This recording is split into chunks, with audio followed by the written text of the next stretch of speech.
So, good morning, good afternoon, good evening once again.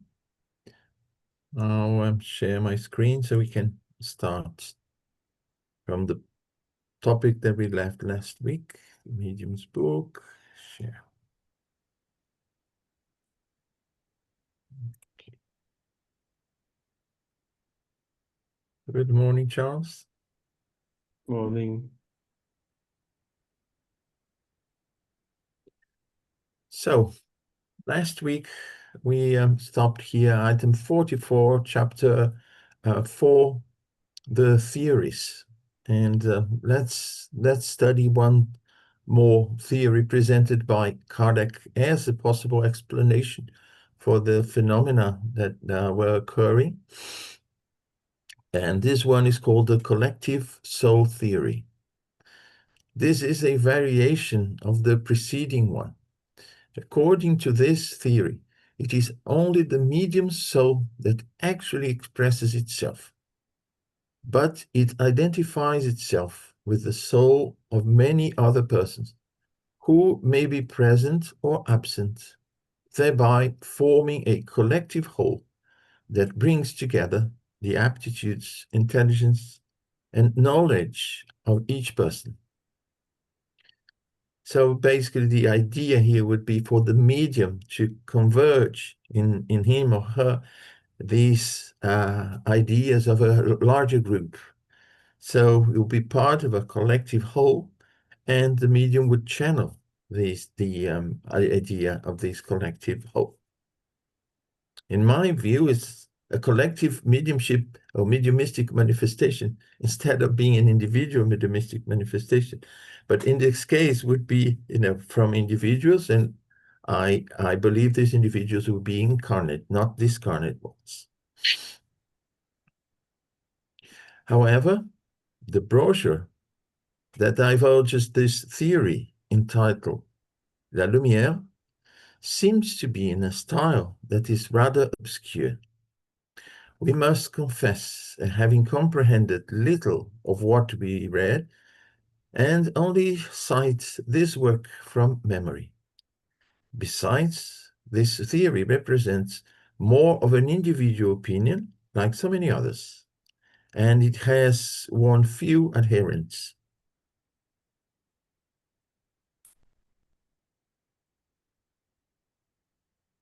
Emathipse is the name used by the author to designate the collective being whom he represents. His motto is, "There is nothing hidden that must not be revealed." This proposition, however, is obviously wrong, since there are an infinite number of things that humans cannot and must not know about. One would be presumptuous, indeed, to claim to be able to penetrate all the secrets of God.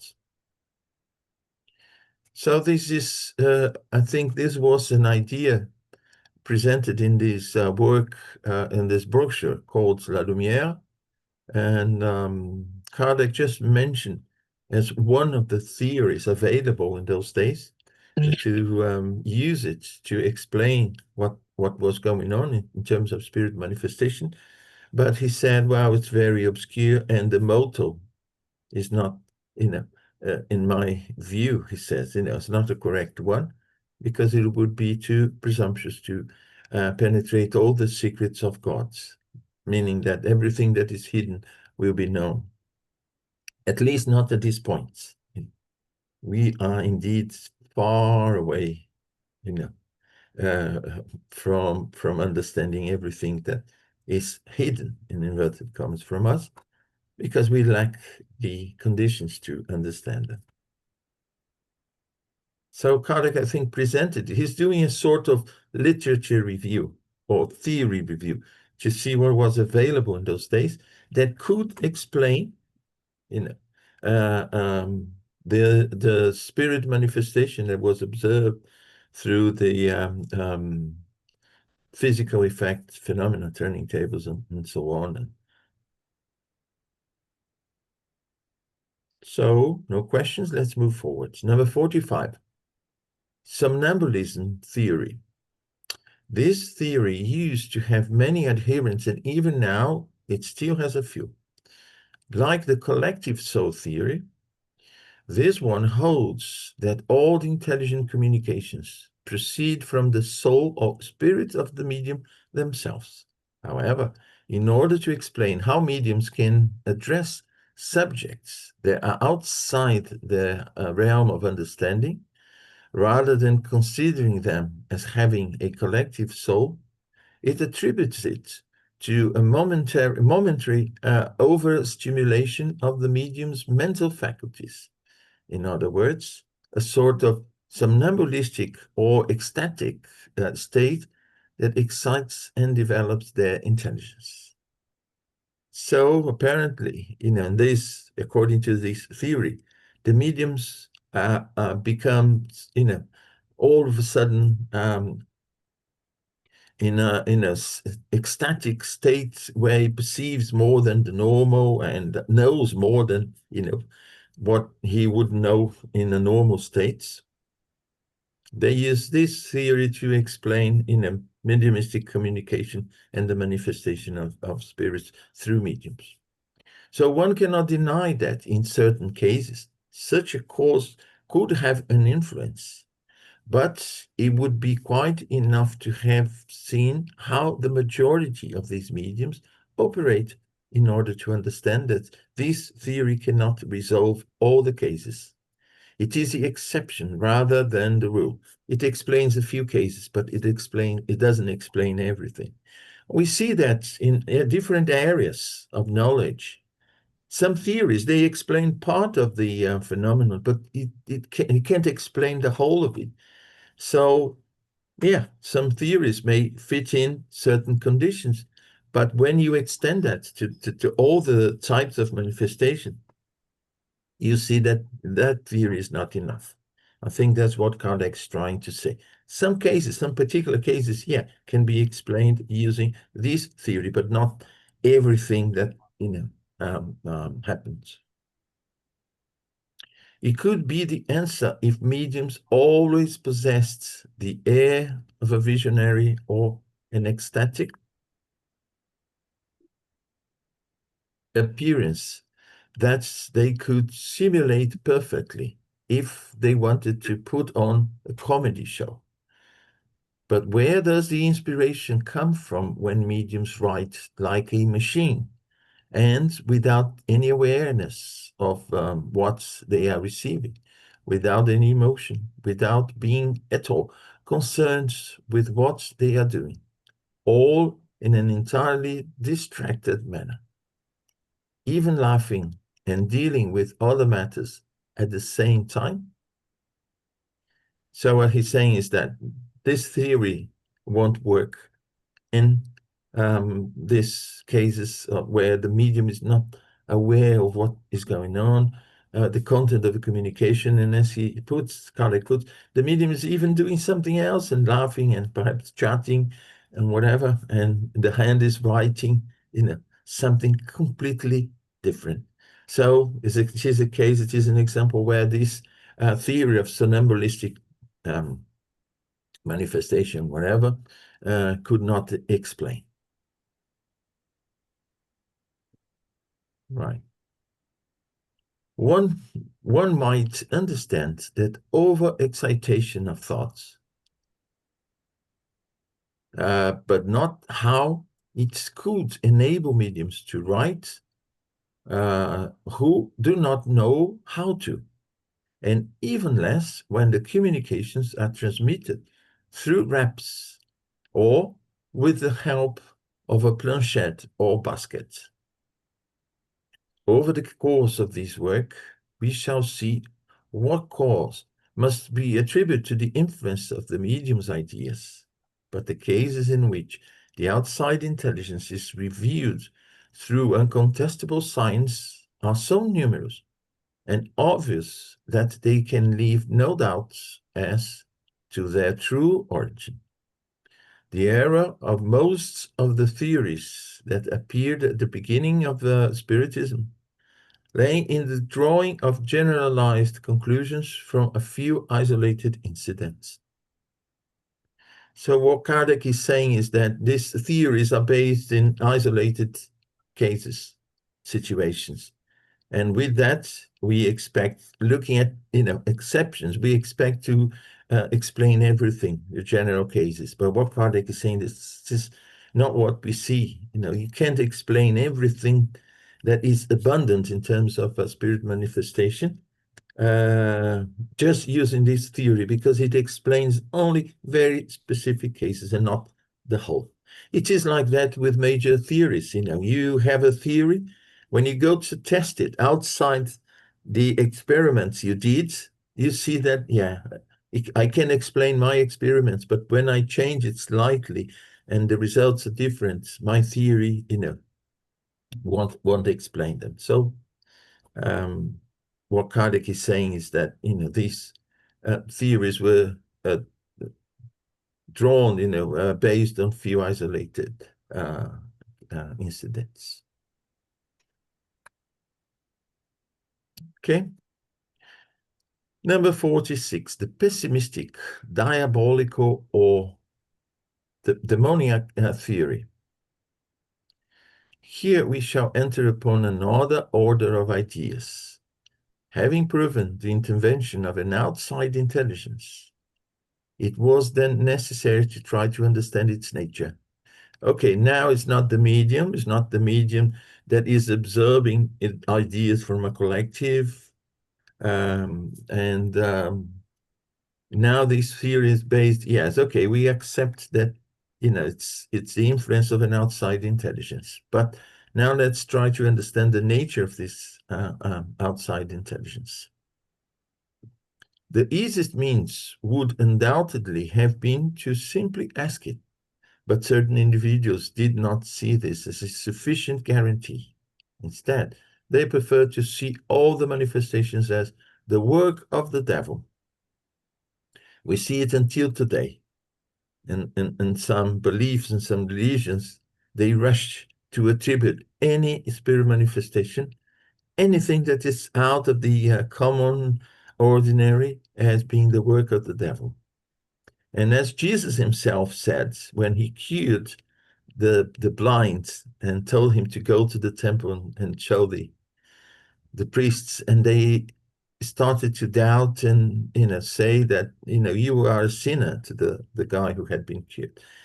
You are a sinner, and the previous generations are generations of sinners and so on. And they said that was work of the devil. The devil was working through Jesus, and Jesus himself said, how come the kingdom of evil is in turmoil, because you see devil working against its own or his own disciples, because it's doing some good work. You see, it's curing the blind.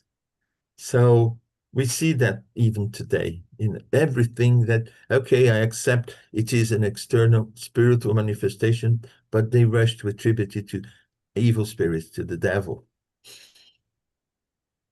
According to them, all the devil or demons could communicate in such a manner.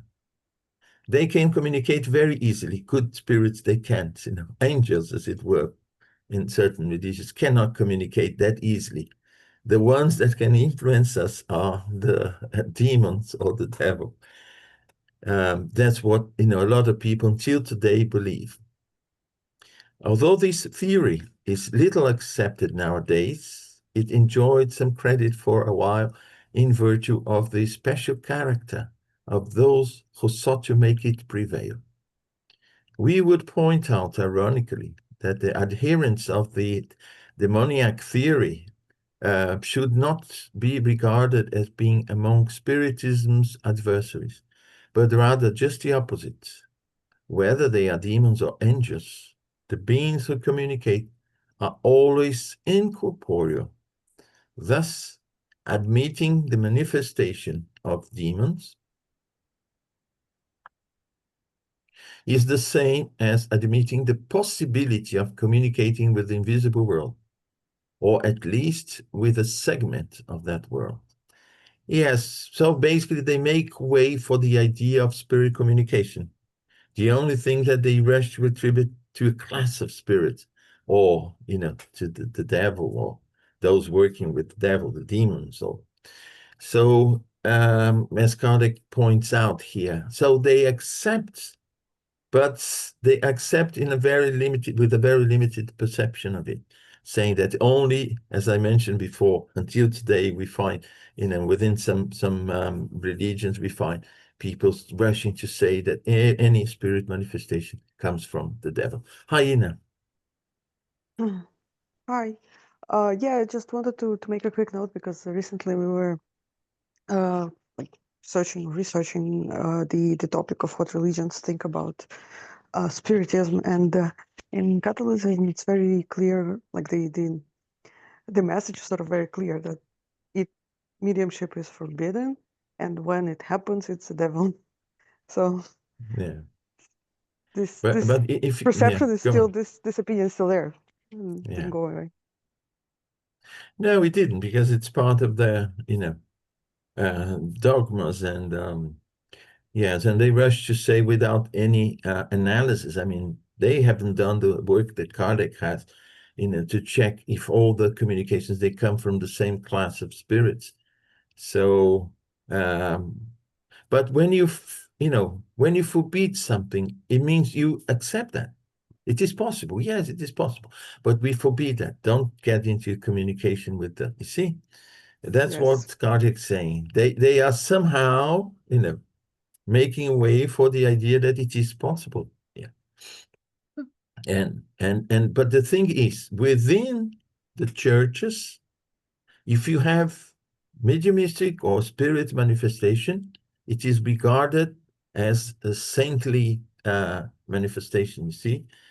So in that case, it comes from God or from angels. So you see, it's possible, right?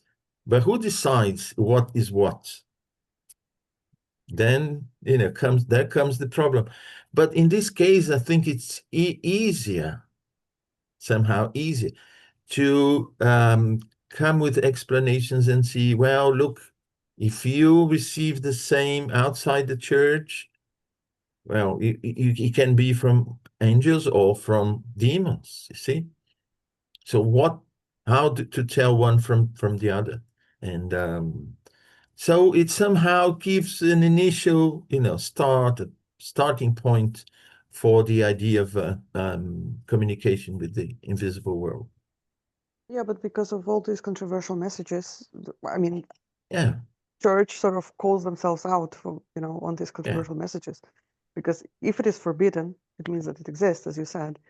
And then yeah, how do you distinguish what is yeah, what? yeah, So, and people who blindly believe without thinking, who, yeah, they would be okay with that. yeah, But if person has this, I don't know, some logical reasoning behind and can yeah, like understand the message or tries to understand the message and like internalize it, then it becomes yeah. extremely hard to follow them. Yeah, but then it becomes a different problem. In my perception, it becomes a problem of giving people the autonomy. You see? You take it. It's a problem of Mm. autonomy. You take it. When you say, believe in what I say, and outside that you are sinning, you are condemned, whatever. And this is one problem. The other problem is saying, yes, it is possible, but we don't want that, to be done. But when it happens within the church, you can become a saint. Oh, we have visions, people who had visions in different places. So because they were part of the church, they were followers or members of the clergy, or, they were considered to be saints, you Yeah. see, because of spirit manifestation. So basically, what in my view they are saying is, it's forbidden to have spirit communication outside because it's the work of the devil, but who guarantees that? And it is, allowed to have it within the church because it is a miracle. It's a saintly thing, you see. So somehow it's the interpretation of the phenomena that is wrong, not that it doesn't exist, the denial of it. Yeah. But then people start to think, and say, well, just like so many people, and myself, because I was raised Catholic, and I said, no, it doesn't explain a lot of things. I'm not comfortable with that. I'll search for answers somewhere else, you see? So I said, no, now I take to myself the responsibility of my spiritual education as such. I won't let someone tell me what I should believe, what I shouldn't believe. I'll I'll get to my own conclusion, personal conclusion. That's when I started to search for answers and became the Spiritist, because then I could find reasonable explanations. And sooner or later, that will will happen to a lot of people. And I believe the religions, churches or whatever, temples, they will be for you to practice your spiritual sides, not for you to gain knowledge or receive something ready-made for you to digest it and accept it, or you're out. You see? I think we'll be more or less like that in the future. It's happening slowly because we see many cases like, mine, where people weren't happy with, the ideas they were brought up in terms of religion and went to search for other answers, you see? Yeah, that makes sense. As unreasonable as it may be, believing that such communications are the exclusive product of demons would not appear to be impossible as long as spirits were considered as beings who were created outside the scope of humankind. However, since we know that spirits are only the souls of those who have already lived, this theory has lost all its prestige, and one might add all likelihoods of being true, for it would mean that all such souls are demons, whether they are the souls of fathers, children, or friends, and that we ourselves will become demons when we die. Consequently, to many people, it is not a very flattering or consoling doctrine. It would be very difficult to convince a mother that a dear child whom she has lost and who, after death, came to provide her with proof of its affection and identity, was actually a friend instead. Okay, so yes, this is another very sensitive point. When you tell a mother that her child died, and when receiving communication from this child in one way or another, to accept that it is the work of a demon, or her child, turned into a demon, or a low-level spirit or whatever. Or in the case of suicide, for instance, to tell a mother, to tell a father, a loved one, that person is condemned forever. You see, we go to hell, we'll burn in hell forever. And sometimes for a moment of insanity, desperation, or whatever, led the person to commit that. So it just puts everything in one basket, and we see that there are cases and cases, and each situation is a different one. So to me, an answer that, applies to individual situations, is more reasonable than one that puts everything in a basket. It doesn't matter. You went to the spirit world and came to communicate, console your loved ones, you are a demon or hyena. And so, if we continue this church theory that the church says that whatever manifestations are, they're demonic, but then they want us to pray and to ask for forgiveness of our sins, but then it doesn't matter because when we die, we all become demons anyway, so heaven does not exist. So basically, the whole church idea collapses in a way in this theory. Yes. Yeah. We are not to criticize the ideas of the church, but to show that certain situations are not consistent with with the spirit manifestation. Because to say that all spirits are reduced to demons if they come back to communicate. Or some people believe that when we die, we go to sleep until the day of judgment, you see. So if I'm sleeping, I can't come back and communicate. So someone else is doing that for me. And they say, oh, this is the work of the devil. The devil's fooling you. Came back to pretend to be your loved one, but in fact, your loved one's sleeping, waiting judgment day. And but when you analyze the content, it's not one manifestation. Okay, you may be deceived. We know that. We may be deceived by spirit in one single communication.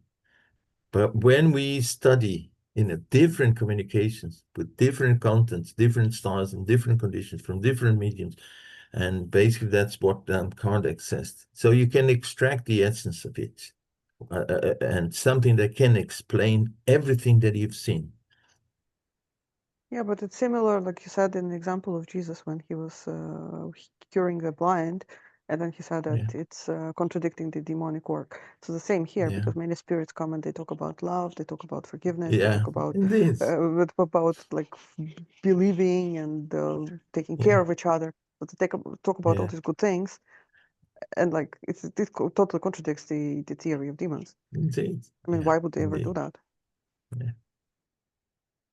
Indeed, yeah.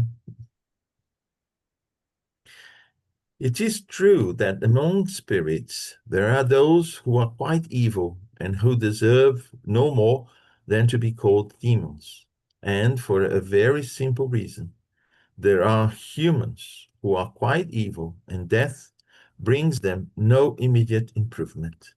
The issue is to know whether it is only they who can communicate with us. To those who believe so, we would propose the following questions. Right, so you see, Kardec is now arguing against this idea that only demons, only evil spirits can communicate with us, which is something very common from people from certain religions. They criticize the Spiritism and Spiritists because they say any communication, whatsoever, if it comes from a spirit, it certainly comes from an evil spirit. But how do they know? They were told, okay, but it's very easy to be told something and, it's not to check and see if it makes sense. And as you said, Ina, taking the example of Jesus, how come evil spirits will give you good counsel, will ask you to, to pray to God? You see? So 1, are there both good and evil spirits? 2, is God more powerful than evil spirits or demons, if you prefer? 3, affirming that only evil spirits communicate is the same as saying that good spirits cannot. If such is the case, then it either happens by God's will or against it. Either God says good spirits won't communicate with humans, or good spirits are going against God's, will. If it is against God's will, then evil spirits are more powerful than God. If it is by God's will, then why? In all the divine goodness, wouldn't God allow good spirits to communicate in order to offset the influence of the others?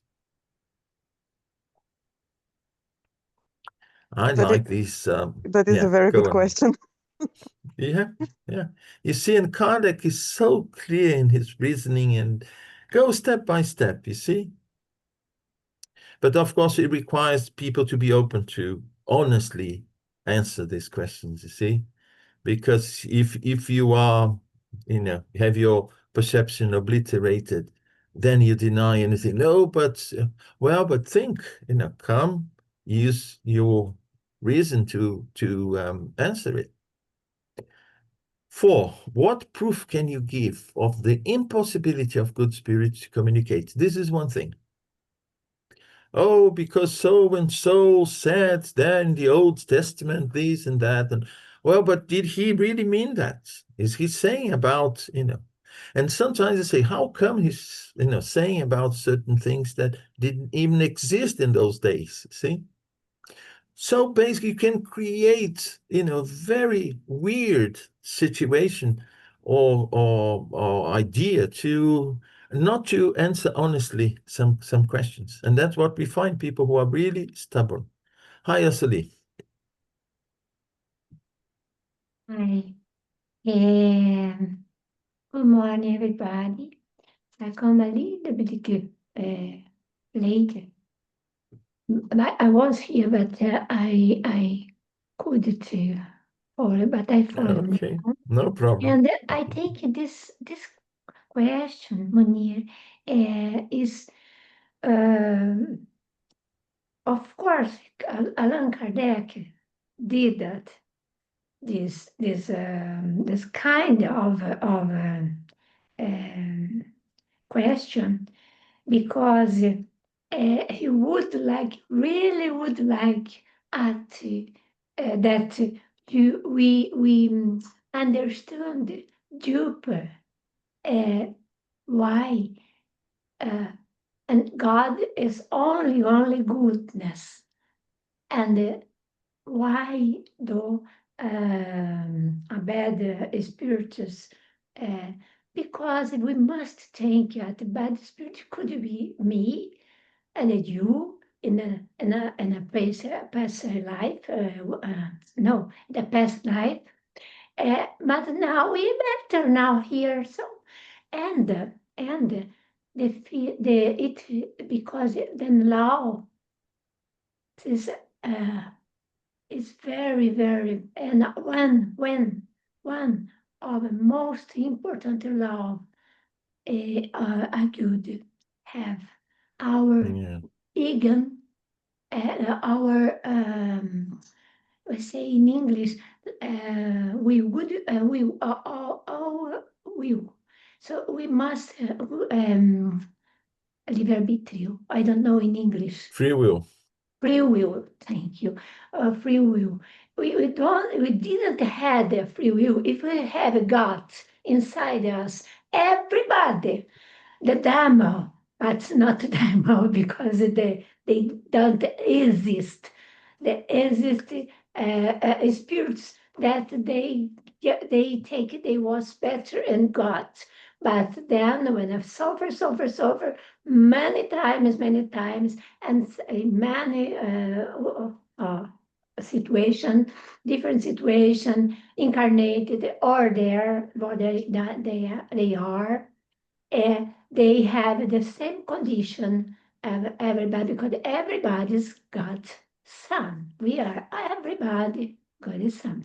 And why though this question is very is well now sometimes said it's a difficult yes this difficult question but we think about this we can understand and you told you Munir that Yeah. we can everybody have if we have some opportunity but when it's very difficult to we understand the time that time oh I must go to this way the best for me but ambition many things Yeah.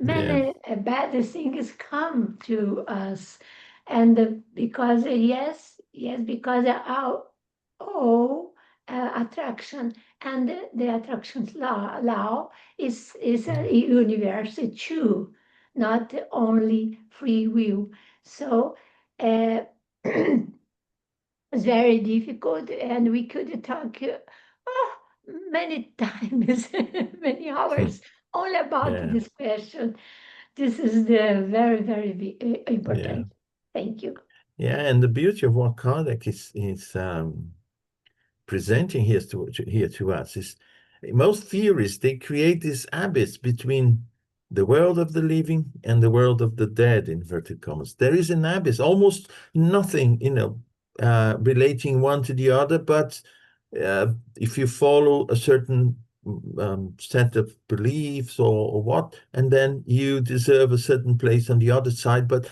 there's no continuity. You see, you have a spectrum of people, as Caldas says, from very evil to very good here in the physical world.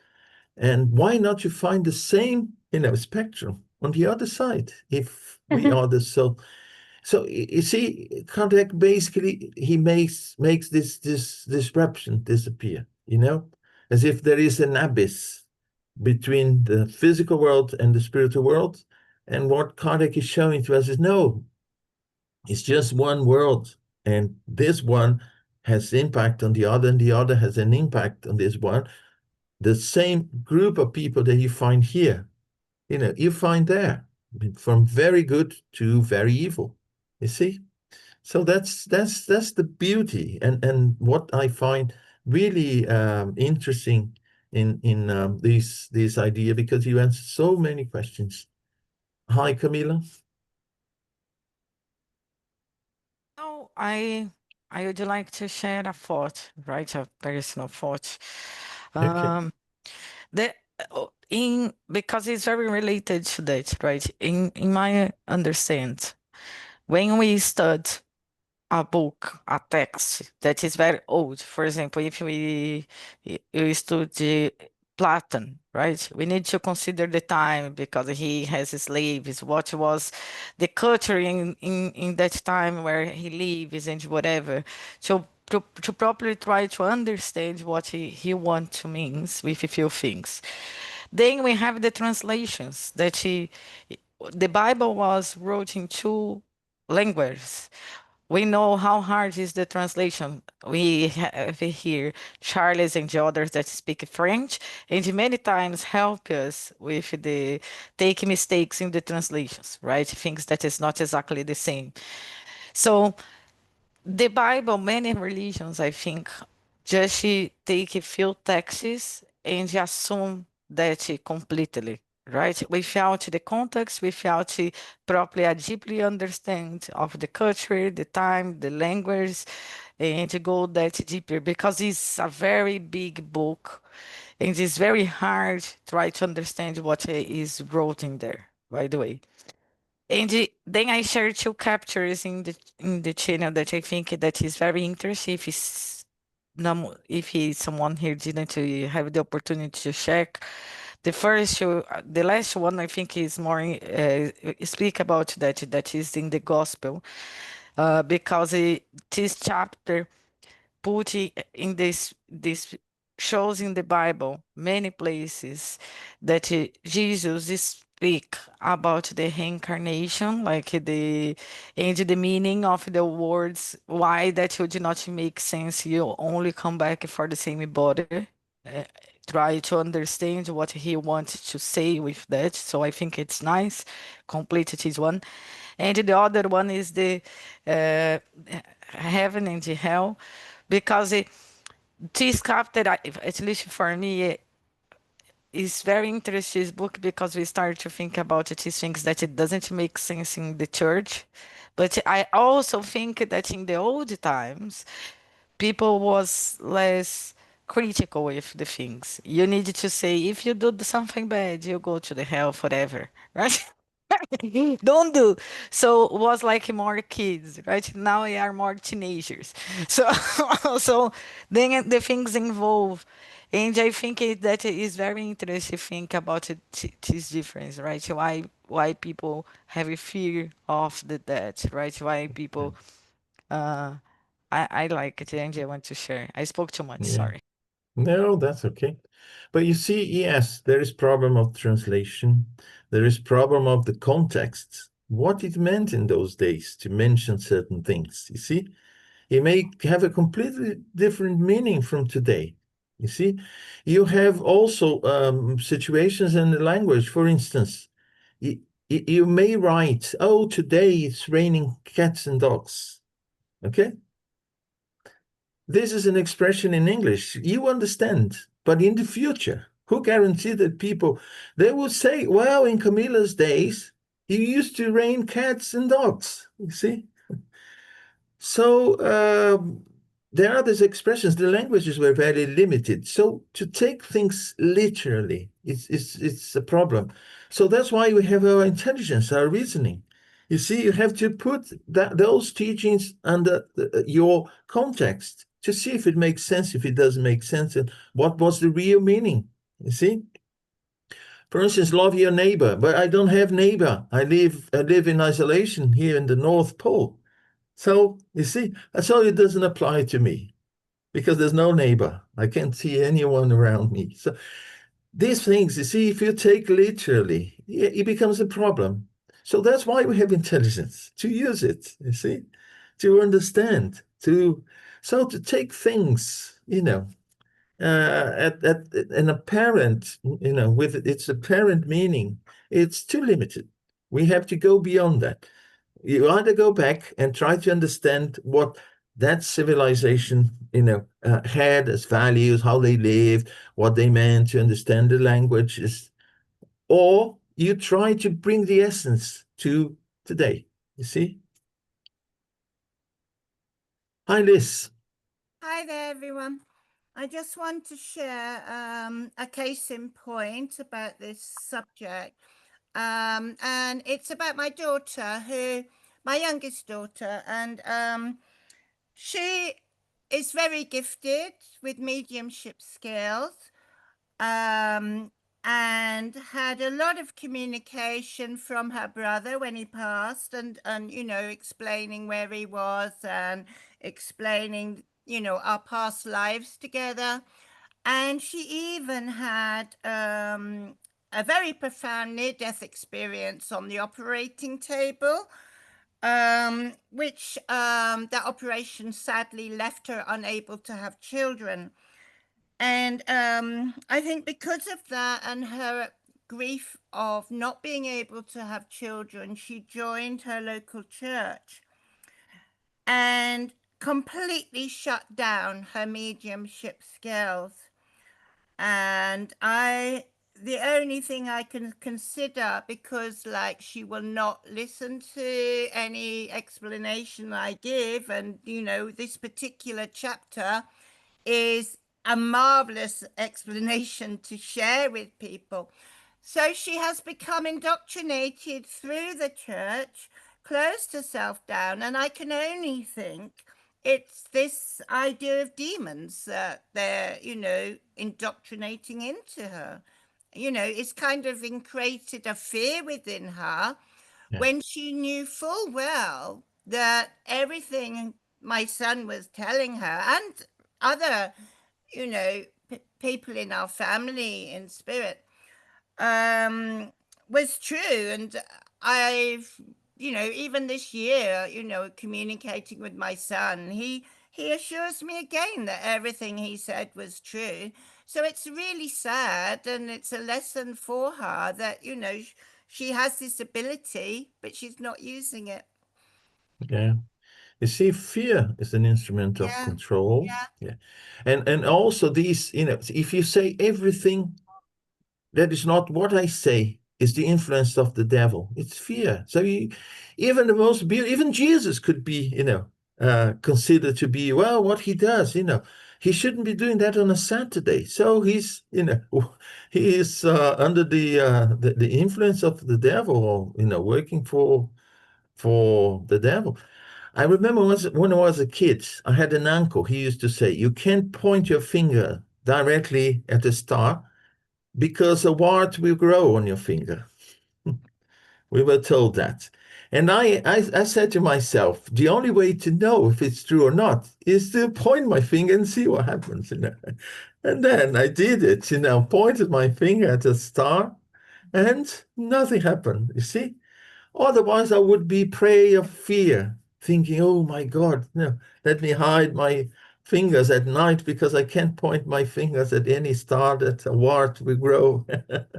What a horrendous suspicion. Oh my God. Yes, you see, but it's full of that, it's full of that. People have these, beliefs and things, and they believe without reasoning. Say, what sense does it make? You see, why? So then sometimes we just have to check, if we're doing something good, we shouldn't be fearful, you see. Yeah. Hi, Camilla. No, I just wanted to share with Liz, maybe that it can be valuable for others as well. But when I was a kid, right, I have many. I saw many people, like many spirits and whatever, and for me it was very hard. So my grandmother, mother of my mother, is until today of a religious that is very straight, that is Jehovah Witness. So she told me that it was demons. And besides, I have my other grandmother that read all books from Spiritism, my godfather, and many other people. Besides, I go in the Spirit Center. Besides, I read the books, whatever. I can be honest with you that inside of my subconscious, the fear, because sometimes the manifestations are not nice, right? It's very scary as well. So nowadays, no more, by God, I think. But in the past, but because of that, this idea in some way in my subconscious always was there, right? A minimal fear that maybe she could be right, right? So besides everything, so I just could lose this fear and remove completely this idea of my mind. I think it's easier, so I'll take time, right? Take time sometimes for people, at least for me, a slow person, very no evolved person, took too much time. So besides your logical things don't accept it, something inside of you, I don't know, maybe sometimes.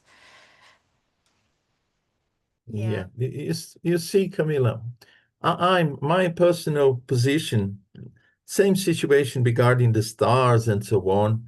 I said I want an answer, and I have to pay a price for this answer. You see, if I'm to have a wart growing on my finger because I pointed at the stars, at least I'll know and they'll tell all the people about it. Yeah, it's true. Look, there's a wart here, and as a result, you see.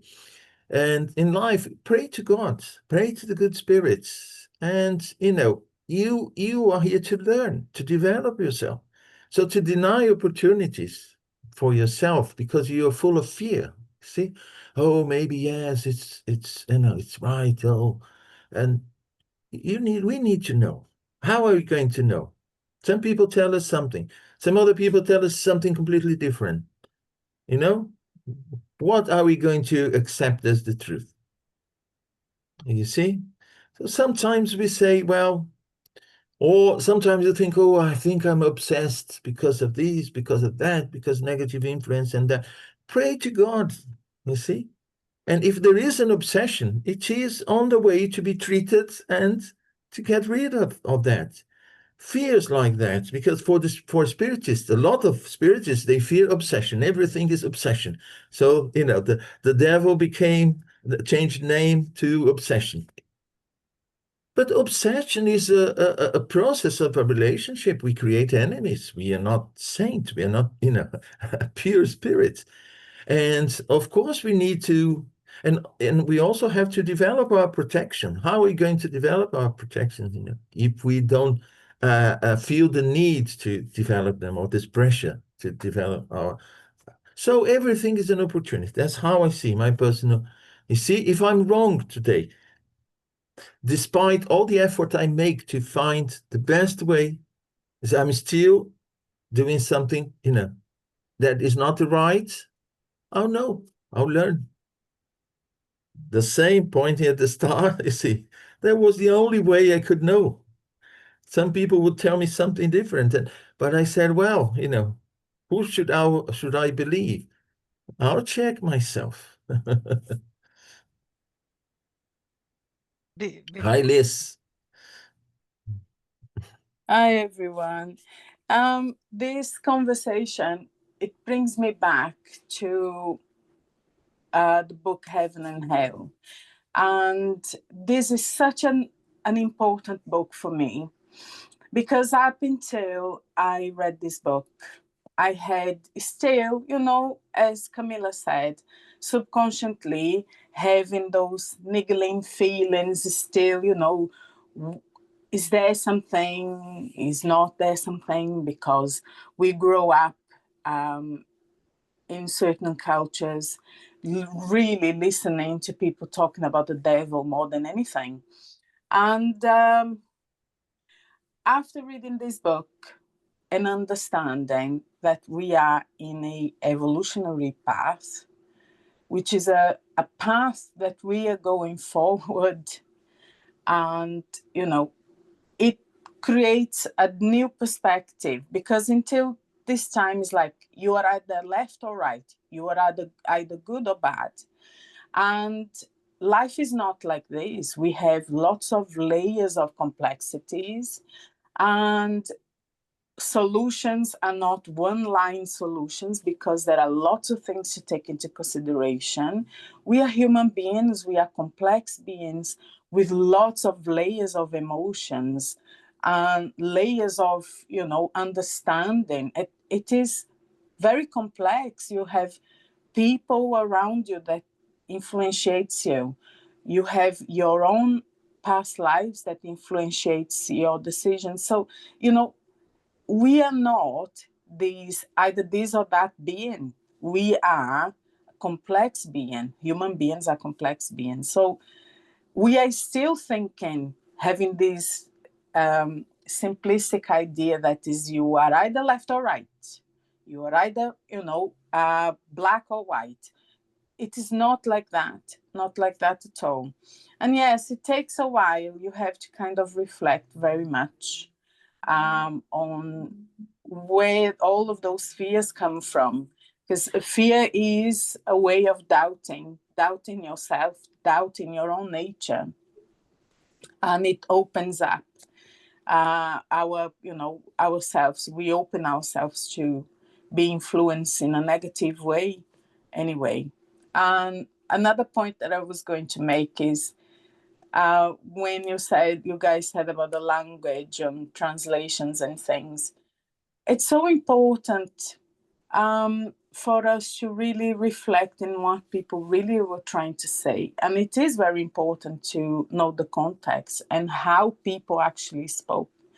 For example, people from the Middle East still to this day talking in figurative language to express the way they think, the way they feel, how strongly they think about something, how strongly they feel about something. They just don't go to someone and say, I love you. They use a very pompous, figurative scene to express how much, just like when we say, oh, I love you to the moon and back.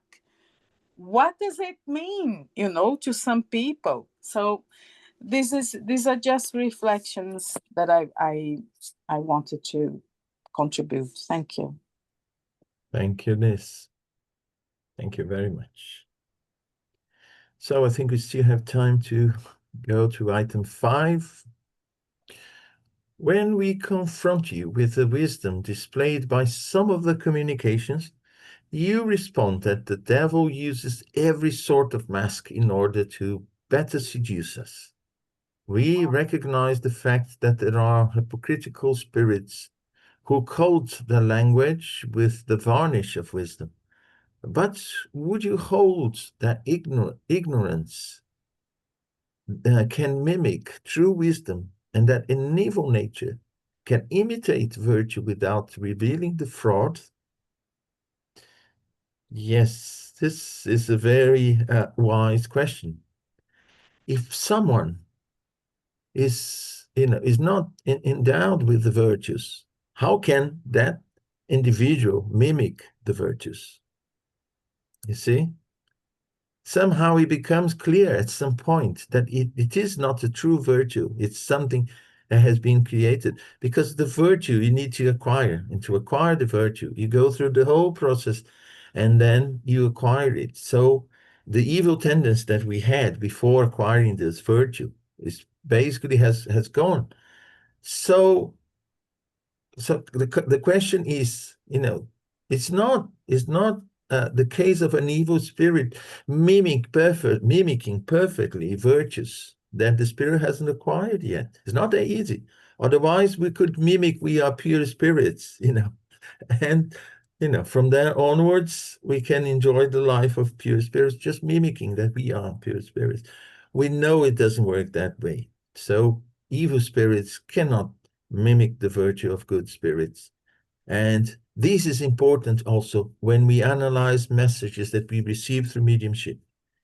Because some spirits, they pretend to be someone they are not. And they mimic the ideas, they mimic the wisdom, they mimic the counsels of certain known spirits to disguise their influence. But sooner or later, they betray themselves in one point or the other. And then we see how important it is when we evaluate, analyze the messages that we receive from spirit. This is a safeguard that Caldas will talk about further down in the book. But he's already hinting it here. You see, evil spirits cannot imitate perfectly, virtuous spirits. So I think we have, let's stop here. Okay, I'll write it down here for next week. And I'll hand it over to whomever is going to do the irradiation now. I'll do it, Monique. Okay, let me just stop recording.